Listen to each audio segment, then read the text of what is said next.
اللہ تعالیٰ قرآن پاک میں فرماتا ہے کہ ہم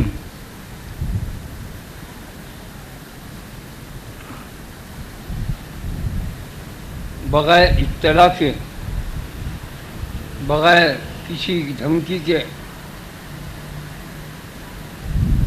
کوئی نہ اپنا غضب نازل کرتے ہیں نہ کوئی رحمت نازل کرتے ہیں۔ جتنے بھی انبیاء ہوئے، جتنے بھی اولیاء اللہ گزرے ہیں، پہلے وہ آگاہی دیتے ہیں اچھائیوں کی، برائیوں سے بچنے کی۔ اگر پھر وہ نہیں مانتے، اپنی ہر دھرمی پر قائم رہتے ہیں، اس کے بعد پھر وہ شروعات کرتا ہے، قہر کی شروعات کرتا ہے، قہر ڈالتا ہے، وبا ڈال دیتا ہے، کسی بلا میں مبتلا کر دیتا ہے، کسی بیماری پریشانی میں مبتلا کر دیتا ہے۔ یہ بھی آگاہی ہے اس کی۔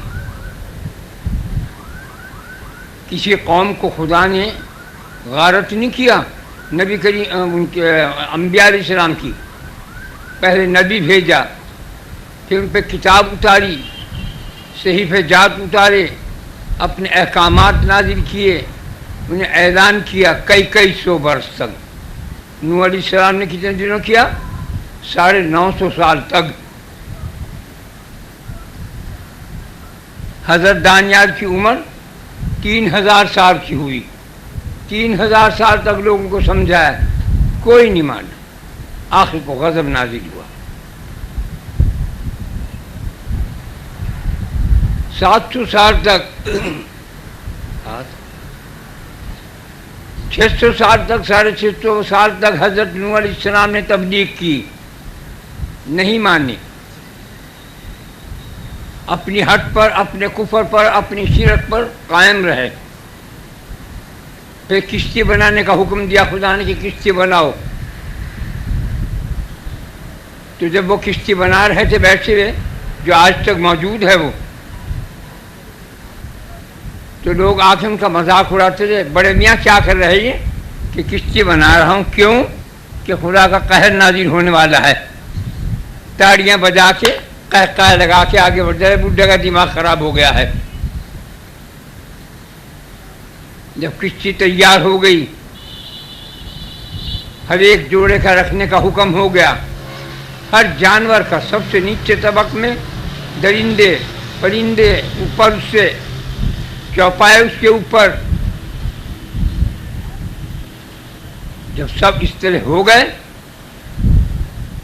ان کے سب کے کھانے بنا دیے، اب حکم کہ اب غضب نازل ہوگا، ڈرو خدا سے، طوفان آنے والا ہے، مذاق اڑایا، تاڑیاں بجائیں، قہقہے لگائے، بڈھے کا دماغ خراب ہوگا، کشتی بنا کے بیٹھا، سارے جوڑے رکھ رہا، ان کا سب ختم ہو جائیں گے۔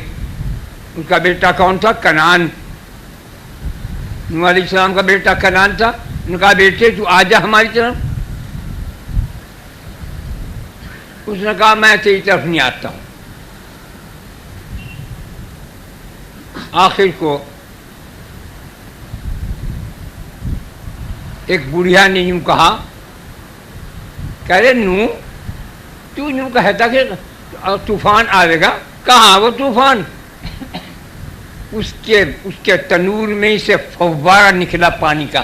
اس نے کہا وہ شروعات دیکھ، ہو گئے، اپنے تنور کو دیکھ لے۔ تنور جانتے ہو جس میں روٹی لگاتے ہیں، ان کا دیکھ، وہ پانی کا فوارہ نکل گیا۔ ہنسی اٹھی، تیرا دماغ خراب ہوگا بڈھے، حتیٰ کہ وہ تو پورا بمبکدان بن گیا، پورا پانی نکلنے لگا، اور اتنا پھر گھٹا چڑھ کر آئی ہے کہ اندھیر چھا گیا۔ ایک ایک بوند 5 گز کی تھی، 5 گز کو یوں موڑ لو، ایسی ایک ایک بوند اس آسمان سے گرنی شروع ہوئی، برسنا شروع ہوا۔ اب چیخ پکار پڑی، اس نے کہا بھائی یہ تو سچے کام ہو گیا۔ اب سب نے کہا بچا ہم کو، کہا اب وقت ختم ہو گیا، کیونکہ اللہ تعالیٰ فرماتا ہے جب دم حلق میں یہاں آ جاتا ہے اس وقت توبہ کا دروازہ بند ہو جاتا ہے. جب سورج بجائے ادھر سے نکلنے سے 2 دن کے بعد ادھر سے نکلے گا توبہ کا دروازہ بند ہو جائے گا. یا نل کھڑے میں روح آ گئی اس وقت کلمہ ضرور پڑتا ہے، قبول نہیں. ہوش حواس ادھر کے ہوں اور اسے یقین ہو تو پڑھے تو اس کی بات ہوتی ہے. تو پانی آ گیا. رجب کی 10 تاریخ کو پانی آیا. محرم کی 10 تاریخ کو جودی پہاڑ پر جا کے آپ کی کشتی لگ گئی. ایک دم نہیں، 600-700 سال تک تبلیغ کی، مذاق اڑایا، ٹھینگے دکھائے، قہقہے اڑائے، تاڑیاں بجا بجا کے جاتے ہیں، سب کو برداشت کیا بردباری کے ساتھ، سنجیدگی کے ساتھ. آخر کو انجام دردناک کیا ہوا؟ چیخ پکار ہوئی. جب پانی سر سے اوپر ہو گیا دم بخود ہو حق، پھر کوئی آواز رہی نہ طلب. جو بیٹے نے کہا میں تو اوپر پہاڑی کے اوپر مکان بنا لوں گا، اس نے وہاں مکان میں بنا کے اس میں بیٹھا. اس کی تیڑوں میں کو جودی پہاڑ کی، جو وہ پہاڑ تھا کوئی، یا جودی پہاڑی ہے کون، اس پہاڑ کے اندر جو مکان بنا اس کی ریخوں میں کو پانی بڑھ کے اس کا پورا گھر غرق ہو گیا. خدا کا یہ قانون ہے. ہر نبی ہر ولی کا قانون یہی چلا آ رہا ہے. نبیوں کی سنت یہی ہے سوائے محمد صلی اللہ علیہ وسلم کی. انہوں نے دعا کی کہ میری امت پر ایسا غضب نہ آئے، ان کو ہدایت دے دے. جو ہدایت دیتے تھے وہ کفار مشرکین لڑائی جنگ و جدال کے اندر مارے گئے. جب ابو جہل مر گیا اور کافی مشرکین مر گئے اور ان کو اٹھا کے کنویں میں ڈال دیا، ایک کنواں تھا بھر دیا اسے. جب وہاں کو آپ گزرے تو ابو جہل بھی چیخا اور سارے کفار مشرکین چیز ہے اے محمد بچا، اب کچھ کی ترکیب کر. اس نے کہا اب کچھ نہیں ہو سکتا، اب ختم ہو گئی وہ داستان. تم نے پہلے مذاق اڑایا، تم نے مجھے اپنی بستی سے نکال دیا، اب کچھ نہیں ہو سکتا. حتیٰ کہ ختم ہو گیا کام. ہر نبی کا یہی. جب قوم عاد ایسا ہی ہوا.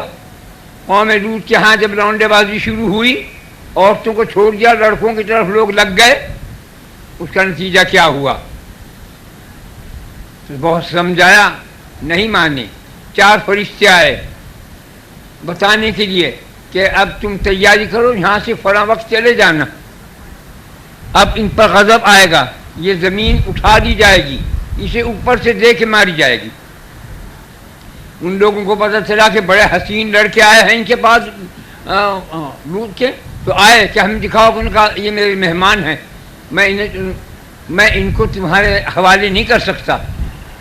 لیکن جب پریشان بہت کیا تو ان فرشتوں نے کہا کمرے میں سے کہ اے لوط کیوار کھول دو، یہ ہمیں دیکھ لیں گے، یہ ہمارا کچھ نہیں بگاڑ سکتے، ہم فرشتے ہیں. جب ان کو اطمینان انہوں نے کیوار کھول رہے. لڑکے جو تھے وہ تو حسین ناظرین تھے، بالکل عرش سے اترے ہوئے جیسے حسین ہو. اب لوگ پاگل ہو گئے دیکھنے کے بعد. جب ان کی طرف ہاتھ بڑھایا وہ غائب ہو گئے. پھر حکم ہوا جبرائیل کو کہ اب اٹھا اس سے. وہ زمین کا تختہ آسمان کے قریب لے گیا ہے جبرائیل. کہ قرآن پاک میں آتا ہے کہ انہوں نے آسمان کے فرشتوں کی تسبیح سنی جو حمد سنا بیان کر رہے تھے. کوئی سبحان اللہ پڑھتا، کوئی الحمدللہ، کوئی لا الہ الا اللہ، کوئی اللہ اکبر، جو بھی پڑھتا تھا وہ آواز انہوں نے سنی. قرآن پاک میں فرماتا ہے اللہ تعالیٰ انہوں نے وہ آواز سنی، حکم ہوا یہیں سے الٹ دے، وہیں سے اوپر ان سے الٹ دیا. اتنا بڑا غضب ہے.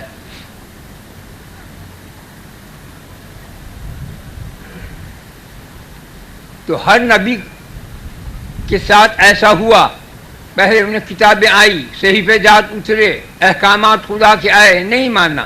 آخر میں محمد صلی اللہ علیہ وسلم کے لیے یہ تھی کہ اے اللہ میری امت کو تم غارت نہ کرنا. انہوں نے کہا 3 چیزیں تو ضرور ہوں گی.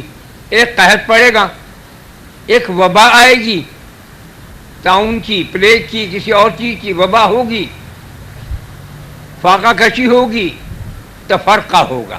یا تفرقہ کتنا ہے ہم لوگوں میں؟ اس تفرقے نے ہم کو کتنا برباد کیا، کتنا تباہ کر دیا. کوئی دیوبندی بن گیا، کوئی بریلوی بن گیا، کوئی اہل حدیث، کوئی غیر حدیث، کوئی مقلد، کوئی غیر مقلد، کوئی جماعت اسلامی. ارے ہم سب مسلمان بھائی ہیں، لا الہ الا اللہ محمد رسول اللہ کے پیروکار ہیں. ہمارے میں تفرقے کا کام کیا ہے؟ ہم سب ایک قرآن کے، ایک حدیث کے، ایک کلمے کے تابع ہیں، ایک خداوند قدوس کے بندے ہیں، ایک نبی کی امت میں ہیں کل. اب جتنا ان ہاتھوں پہ پھول ہیں، اتنی دفعہ درود شریف، اتنی دفعہ بسم اللہ اور 3 دفعہ قل اللہ پڑھ کر محمد صلی اللہ علیہ وسلم کو خطاب پہنچاؤ.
سیدنا و مولانا محمد رسول اللہ صلی اللہ علیہ وسلم. اے اللہ ہم سب نے جو کچھ پڑھا ہے اس پڑھنے کا ثواب ہدیہ نذرانہ جناب رسول اللہ صلی اللہ علیہ وسلم کی روح مبارک کو پہنچ جائے. ان کے صدقہ فیض سے ہماری صغیرہ کبیرہ جان بوجھ بھول چوک گناہوں کو معاف فرما دے. اے اللہ ہمارے دین میں، ایمان میں، اسلام میں، صحت میں، زندگی میں، رزق میں برکت عظیم عطا فرما. اے اللہ اپنے تمام دنیا میں جتنے بھی تیرے مسلمان بندے ہیں ان کی حفاظت فرما. جتنے تیرے نبی محمد صلی اللہ علیہ وسلم کی امت ہے ان کی حفاظت فرما. ان کو نیک توفیق دے، نیک چلنے کی توفیق عطا فرما. آمین یا رب العالمین.